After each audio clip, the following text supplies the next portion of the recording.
அனைவருக்கும் வணக்கம். பொது நலன் கருதி இந்த வீடியோவை வெளியிடுகின்றேன். அதிக பேருக்கு தெரிந்திருக்க வாய்ப்பு இருக்கின்றது. அதாவது ரூ. 500 நோட்டில் கள்ள நோட்டு வெளியாகி இருப்பதாக ஒரு தகவல் பரவியிருக்கின்றது.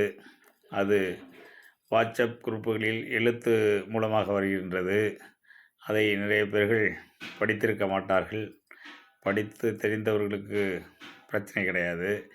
ரிசர்வ் பேங்க் ஆஃப் இந்தியா என்ற இடத்தில் ஆர்இஎஸ் இக்கு பதிலாக ஏஐ போட்டு வைத்திருக்கின்றார்களாம் இந்த ரூ. 500 நோட்டிலே. இது கவனித்து பார்த்தால்தான் அதை கண்டுபிடிக்க முடியும். ஒரிஜினல் நோட்டு போல இந்த நோட்டை தயார் செய்து வெளியிட்டிருக்கிறார்கள். அதனுடைய ஒரே ஒரு எழுத்து மட்டும் வித்தியாசமாக உள்ளது.